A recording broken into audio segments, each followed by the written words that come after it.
Welcome to Oktoberfest 2023 and welcome to Munich Tour Tips TV. Alan here, doing a little walkthrough for you guys of what the fest was like this past week just gone, and a wonderful time was had by everybody. Record numbers this year, 7.2 million visitors in the just over 2 weeks of the fest.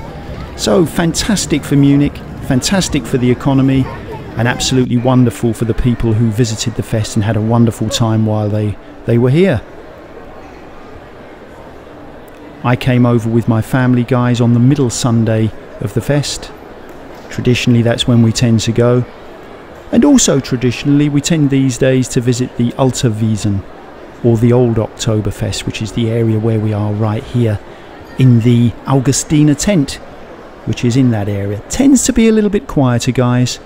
Tends to be a little bit more convivial in terms of getting yourself a spot to sit down and have your meal. And you can still have a wonderful time here, but as I say, at a slightly slower pace. Slightly older demographic in the Alter Wiesen. The young people tend to head for the main 6 tents.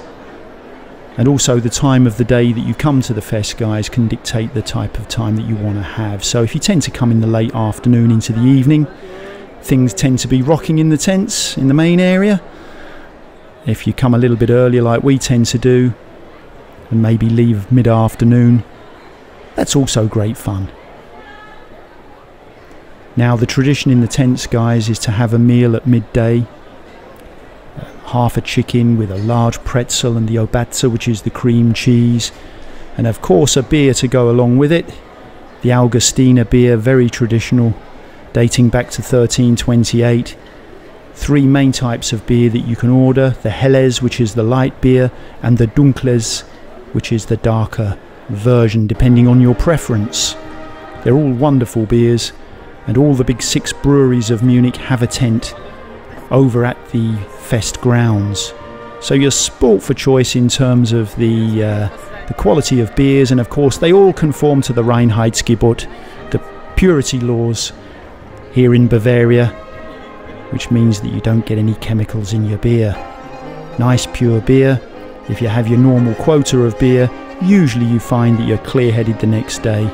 Of course, if you over-exceed your normal amount of alcohol intake, you're going to get a hangover. But hey, it's only a couple of weeks in the year, and people like to let their hair down during the fest.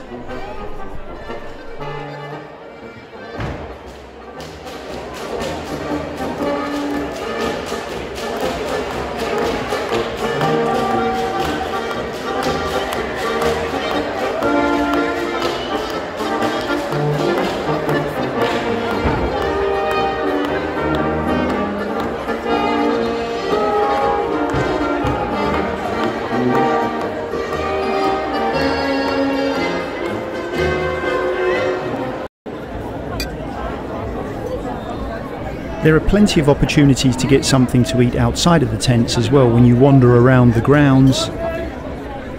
All kinds of options that you've got in terms of getting something to eat, so you're not going to go hungry over here, that's for sure.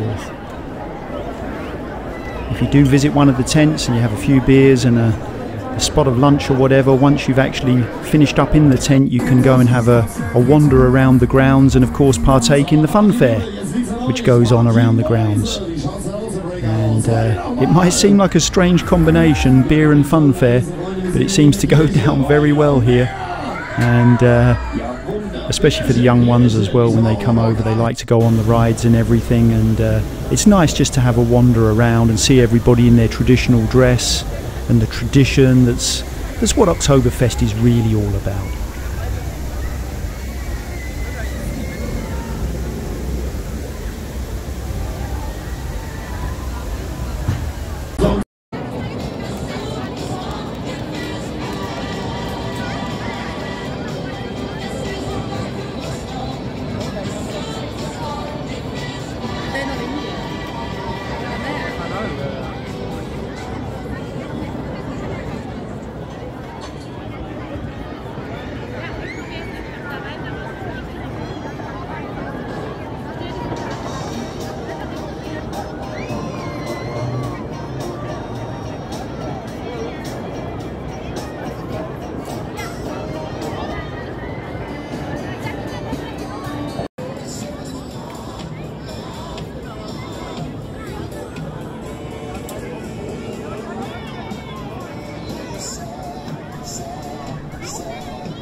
So thanks a million, guys, for joining me at the fest here. It's been a pleasure to show you around, a little walkthrough. Obviously there's so much to see here. I'll report every year on the Oktoberfest so that we can see how it's developing over time.